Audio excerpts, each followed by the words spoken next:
I'm writing a commentary on the book of Matthew, and the question has come up: why are there so many demons in the book of Matthew? Well, all these demon-possessed people. Jesus spends so much of his time casting out demons. Where did all these demons come from? Why doesn't the Old Testament talk about this? Why didn't it happen more then? So, this is my explanation that I've put in my commentary. Start here. Revelation chapter 12. A great sign appeared in heaven, a woman clothed with the sun and the moon under her feet, and on her head a crown of 12 stars. And she was with child, and she cried out, being in labor and in pain to give birth. Then another sign appeared in heaven, and behold, a great red dragon, having 7 heads and 10 horns, and on his heads were 7 diadems, and his tail swept away a third of the stars of heaven, and threw them to the earth. And the dragon stood before the woman who was about to give birth, so that when she gave birth, he might devour her child. And she gave birth to a son, a male child, who was to rule all the nations with a rod of iron. And her child was caught up to God and to his throne. Then the woman fled into the wilderness, where she had a place prepared by God, so that there she would be nourished for 1,260 days. And there was war in heaven, Michael and his angels waging war with the dragon. The dragon and his angels waged war, and they were not strong enough, and there was no longer a place found for them in heaven. And the great dragon was thrown down, the serpent of old, who is called the devil and Satan, who deceives the whole world. He was thrown down to the earth, and his angels were thrown down with him. Then I heard a loud voice in heaven saying, Now the salvation, the power, and the kingdom of our God and the authority of his Christ have come. For the accuser of our brothers has been thrown down, he who accuses them before our God day and night. And they overcame him because of the blood of the Lamb and because of the word of their testimony. And they did not love their life even when faced with death. For this reason, rejoice, O heavens, and you who dwell in them. Woe to the earth and the sea, because the devil has been come down to you, having great wrath, knowing that he is only a short time. And when the dragon saw that he was thrown down to the earth, he persecuted the woman who gave birth to the male child. But the 2 wings of the great eagle were given to the woman, so that she could fly into the wilderness to her place, where she was nourished for a time and times and half a time, from the presence of the serpent. And the serpent poured out water like a river out of his mouth after the woman, so that he might cause her to be swept away with the flood. But the earth helped the woman, and the earth opened its mouth and drank up the river which the dragon poured out of his mouth.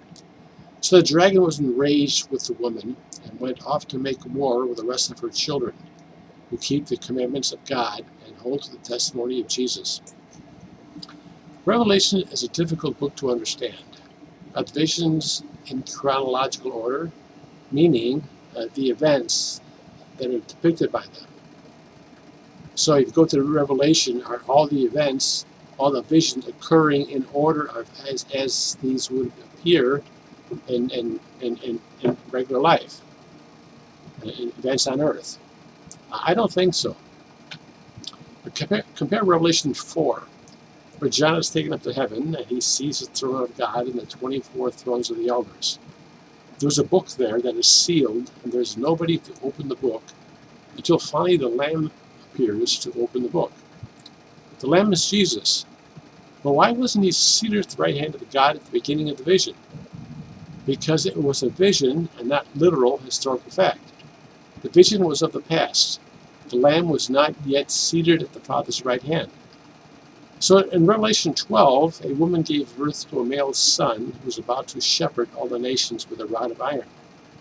Who else is this but Jesus? This would be Jesus' incarnation, his birth into our world. And then there was a war in heaven, and the dragon, Satan, is cast out and thrown to the earth. Revelation 12:10. Then I heard a loud voice in heaven saying, Now the salvation and the power and the kingdom of our God and the authority of his Christ have come. For the accuser of our brothers has been thrown down, he who accuses them before our God day and night. Remember how in Job and Zechariah, Satan had access to the throne of God, and he was able to accuse Job and Joshua the high priest before God? But now Paul says in Romans 8, who shall bring a charge against God's elect? God is the one who justifies. Who is the one who condemns? Christ Jesus is he who died, yes, rather who is raised, who is at the right hand of God, who also intercedes for us. Who will separate us from the love of Christ? How can Paul say this, and why did Paul say this, if Satan still was able to accuse us before God? Consider these passages from the Gospels. John 12:31. Now judgment is upon this world. Now the ruler of this world will be cast out. Well, cast out of where? Where else but heaven? Luke 10:17. The 70 returned with joy, saying, Lord, even the demons are subject to us in your name. And he said to them, I was watching Satan fall from heaven like lightning. Behold, I've given you authority to tread on serpents and scorpions and over all the power of the enemy. Nothing will injure you. If this happened thousands of years ago, like at the Garden of Eden, Jesus would have said, I saw, not I was watching. Revelation 12:9. And the great dragon was thrown down, the serpent of old, who is called the devil and Satan, who deceives the whole world. He was thrown down to the earth, and his angels were thrown down with him. These other angels who were thrown down with Satan would account for the abundance of demonic activity at the time of Jesus. Revelation 12:12. Woe to the earth and the sea, because the devil has come down to you, having great wrath, knowing that he is only a short time.